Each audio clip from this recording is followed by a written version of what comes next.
Hello there, good people. Welcome to It's a Shaw Thing. I'm your host, Rob Shaw, here to talk a little fantasy football. It's Tuesday, so time for the news and notes after another exciting weekend with some pleasant and some disappointing surprises. We start off in Houston, where there's a lot of things going down. We'll get to the running back position in just a second, but we start off at tight end. Owen Daniels enjoying a career season, already matches career high with 5 touchdowns.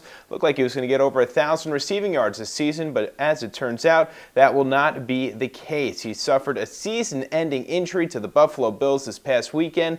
So what to do now? Well, it's very easy. You have to drop Daniels. As far as someone who should be able to pick up the production for the Texans, look for wide receiver Kevin Walter to do that. He's had some fantasy value in the past. Last year, 8 touchdowns, 899 receiving yards. He's a big target at 6'4". Look for Matt Schaub to start throwing to Kevin Walter a lot more. Next up, we talk about the running back situation there. Steve Slayton came into the season as a starter, but he struggled, averaging just 3.1 yards per carry, and that's been the least of his concerns. He's fumbled the ball away 7 times. 5 of those occasions he actually turned the ball over. So the Texans haven't been very happy. They give Ryan Moats a shot. He goes out there this past weekend and gets 3 touchdowns. So what to expect from here on out? Well, Moats is definitely the guy you want to start this weekend, though they are playing against a pretty good defense in the Colts.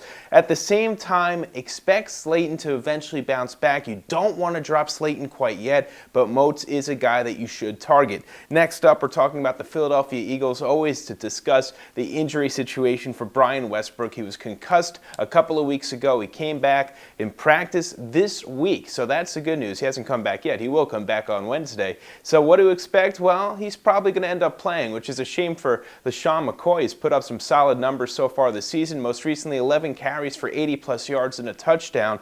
Once again, it should be a split backfield, but you should definitely keep McCoy because Westbrook's injury status is always a big question mark entering every single week. And finally, we finish up in San Diego, where it has nothing to do with injuries, but poor performances has forced the Chargers to release former Dolphins star Chris Chambers. So what does that mean as far as fantasy value? Because Chambers practically had none. Well, Malcolm Floyd, the wide receiver there, should get a chance to play a bit more. This is a guy who's racked up 50-plus yards in 3 of the past 4 weeks, and the 1 week he didn't, he scored a touchdown. So Malcolm Floyd, a guy you should concentrate on as far as the waiver wire. At the same time, there's a lot of weapons in San Diego, so they have to spread the wealth around, and there's not going to be any huge numbers coming from Floyd, but if you're looking for a solid 50 yards or so and the occasional touchdown, he's a guy that you should target. Well, that's all for now, my friends. I'll see you tomorrow right back here at opensports.com.